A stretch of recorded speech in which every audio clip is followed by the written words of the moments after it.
ঘাড়ের তীব্র যন্ত্রণা এবং সেই কারণে কলকাতার স্থানীয় হাসপাতালে ভর্তি হতে হলো ভারতীয় অধিনায়ক শুভমান গিলকে।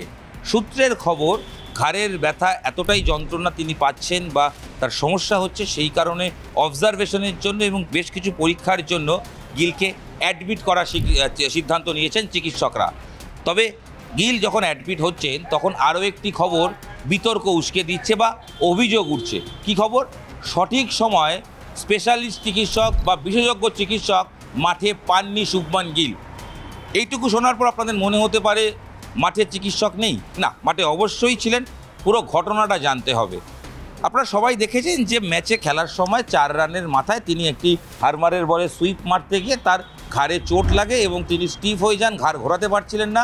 মাঠে তিনি দাঁড়িয়ে থাকেন এবং চিকিৎসক আসেন, ভারতীয় দলের চিকিৎসক ফিজিও কমলেশ, তিনি পরীক্ষা করে দেখেন যে গিলের ঘাড় ঘোরাতে সমস্যা হচ্ছে এবং ব্যথা হচ্ছে। তিনি যখন বেরোচ্ছিলেন দেখেই বোঝা যাচ্ছিল তার পক্ষে ব্যাট করাটা কঠিন এবং সহজ বাংলা করলে আমরা বলি যে ঘাড়ের ক্ষেত্রে একটা ঘাড়ের শোয়ার দোষে অনেক সময় অনেকে বলেন যে ব্যথা হয়, একটা এমন সমস্যা হয়, সেক্ষেত্রে ঘাড় মুভ করা সত্যিই কঠিন হয়। কার্যত সেরকম সমস্যা হয়েছে বলেই মনে করা হচ্ছিল এবং সূত্রের খবর এই ঘাড়ের ব্যথাটাই তাকে সমস্যায় ফেলছে।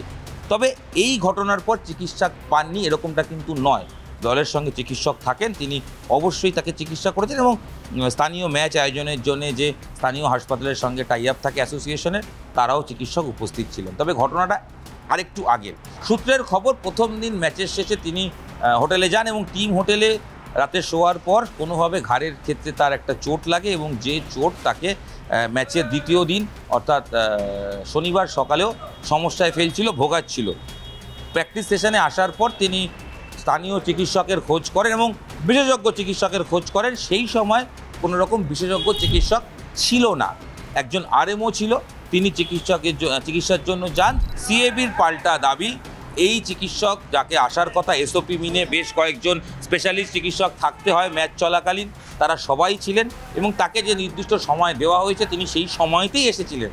তার আগে কারোর যদি সমস্যা হয় সেক্ষেত্রে আগে তাদেরকে জানালে সুবিধা হতো, কারণ সেই চিকিৎসককে দ্রুত নিয়ে আসা যেত বা কারণ তার যে রোস্টার বা যে শিডিউল তার আগে তিনি আসতেন, কিন্তু তিনি তো তার নিজের সময় মতোই এসছেন।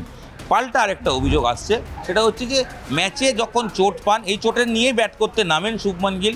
তারপর তিনি যখন ম্যাচে চোট পান তখন সিএবির তরফ থেকে বা স্থানীয় যারা দায়িত্বে রয়েছেন তারা পরিষ্কার ভারতীয় দলকে বলেন যে চিকিৎসকরা রেডি আছে, চিকিৎসা ব্যবস্থা রেডি আছে, প্রয়োজনে হাসপাতালে নিয়ে যাওয়ার জন্য যাবতীয় অ্যাম্বুলেন্স এবং গাড়ি যাবতীয় ব্যবস্থা করা থাকে এবং ব্যবস্থা রয়েছে।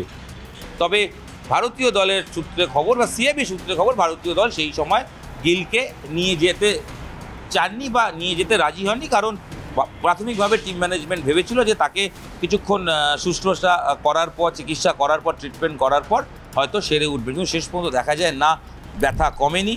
ব্যথা না কমান কারণে দ্বিতীয় দিন ম্যাচের শেষে ইডেন থেকে অ্যাম্বুলেন্স করে নিয়ে যাওয়া হয় গিলকে হাসপাতালে তাকে অ্যাডমিট করা হয়। অর্থাৎ শনিবার রাতে ডাক্তার সপ্তর্ষি বসু এবং সৌপ্তিক পান্ডা, সূত্রের খবর, এই দুজনের অধীনে তিনি ভর্তি হয়েছেন। বেশ কিছু পরীক্ষা করা হয়েছে, কী সমস্যা সেটা খতিয়ে দেখা হচ্ছে এবং তিনি ঠিক রয়েছেন। তবে ব্যথাটা রয়েছে বলেই সূত্রের খবর, হাসপাতাল সূত্রে খবর। বিতর্ক বলা হলেও কার্যত সিএবির তরফ থেকে স্পষ্ট দাবি, একটা ভুল বোঝাবুঝিও ঠিক নয়, একটা কমিউনিকেশন গ্যাপ হয়েছে এবং সেটা বড় কিছু নয়। এবং যারা দায়িত্বে রয়েছেন সেই সংস্থাও বলছেন যে এটা বড় কোনো বিষয় নয়, এই বিষয়টি তারা আলোচনা করছেন এবং তারা সমাধানের চেষ্টা করছেন বা করেছেন।